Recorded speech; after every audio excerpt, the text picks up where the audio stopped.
Yo les potes, bienvenue dans cette nouvelle vidéo. Dans quelques jours, le Paris Saint-Germain remportera son 10e titre de champion de France, 45e trophée du club, plus grand club français. Il n'y a rien à redire, il n'y a même pas à débattre les postos. Maintenant, vous le savez, l'objectif ultime du Paris Saint-Germain, de Doha, du Prince, de QSI, de Nasser Al-Khelaifi, c'est la Ligue des Champions et le Paris Saint-Germain n'arrive toujours pas à passer un cap pour gagner cette première Ligue des Champions à quelques mois de la Coupe du Monde au Qatar.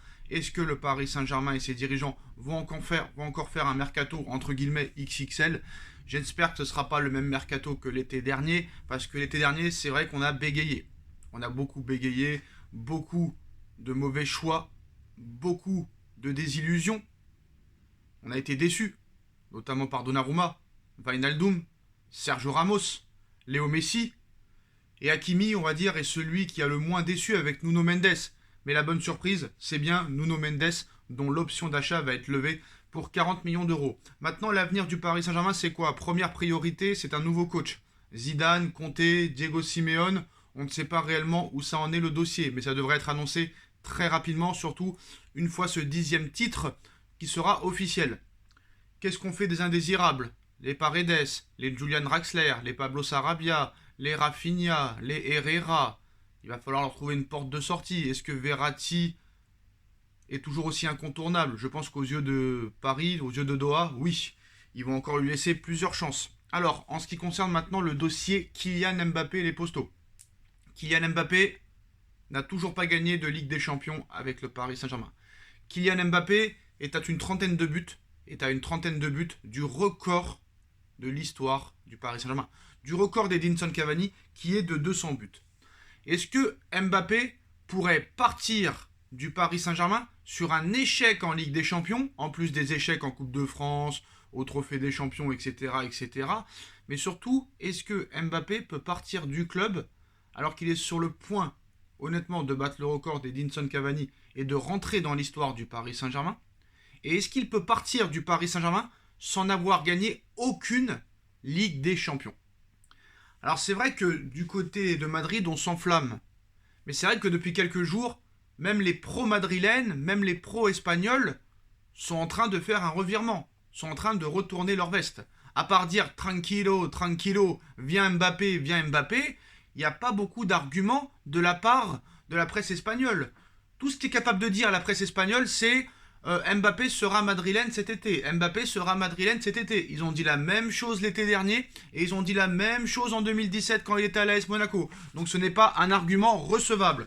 Tout ce qu'on peut vous dire à l'heure actuelle, c'est que le père à Mbappé, Wilfried, et le frère à Mbappé, Ethan, étaient à Doha hier. On a pu voir la story de son frère, qui a mis une story du paysage et de la plage à Doha. Et aujourd'hui, la mère de Kylian Mbappé, Faiza Lamari, est à Doha et a rejoint son ex-mari et son fils. Le Paris Saint-Germain est très optimiste et la vérité est que cette visite pourrait être la clé pour conclure un accord de renouvellement de contrat et une prolongation de 2 ans. L'objectif du club est clair, c'est de pouvoir le prolonger de 2 saisons. Même Marca, qui est quand même un média pro-madrilène, confirme cette information. Et je suis désolé, quand on est au mois d'avril, à 2 mois du mercato, à 2 mois de la fin de contrat de Mbappé, je pense pas qu'ils sont partis à Doha pour prendre des vacances. Je pense pas qu'ils sont partis à Doha pour prendre le frais. C'est bien pour parler de la future prolongation d'Mbappé. Et je pense que si je me mets dans la tête de Kylian Mbappé, on sait que l'argent n'est pas le premier atout pour lui, le premier argument. On sait que le Real Madrid est prêt à en faire le plus gros salaire de l'histoire du Real Madrid, donc ça peut être tentant. Mais je me mets dans la tête d'Mbappé, Kylian Mbappé n'est pas comme les autres. Il y a beaucoup de choses à tenir en compte. Déjà, bon, l'argent, ça c'est pas une surprise. Mais là, carrément, ce que lui propose Doha et QSI, c'est d'être non seulement la tête d'affiche de l'équipe, la star de l'équipe, le patron de l'équipe, même qu'il aurait un avis sur le recrutement.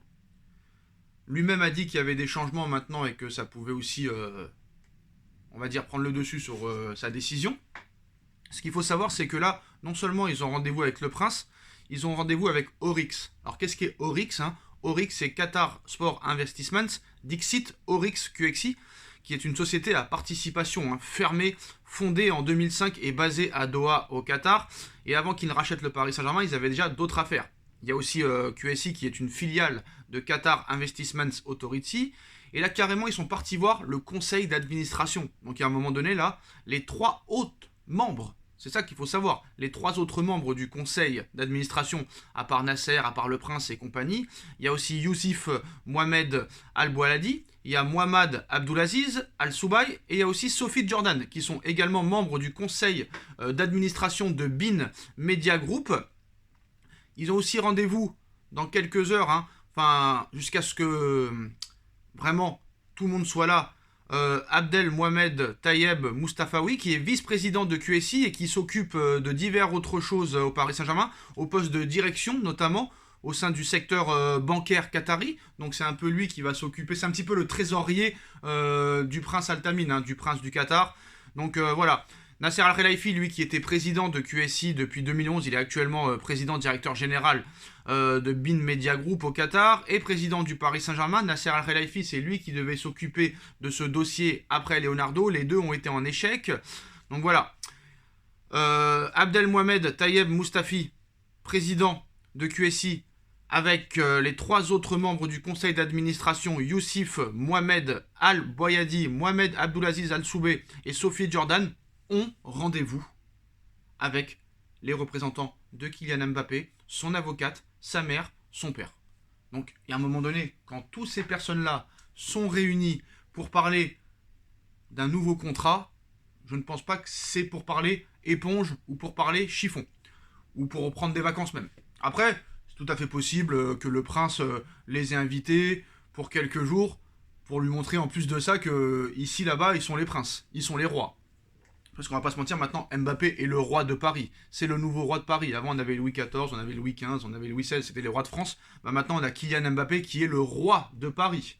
Et en plus de ça, quand on te permet d'être le patron d'une équipe où il y a Neymar qui aurait dû être 4 ou 5 fois Ballon d'Or depuis 2017 et qui n'a rien fait, et Lionel Messi qui est le meilleur joueur de l'histoire et qui est dans la phase descendante et que sa flamme est en train de s'éteindre, c'est vraiment tentant pour Kylian Mbappé. Et je pense que, voilà, Mbappé veut des garanties très claires, c'est de pouvoir gagner la Ligue des Champions l'année prochaine, directement.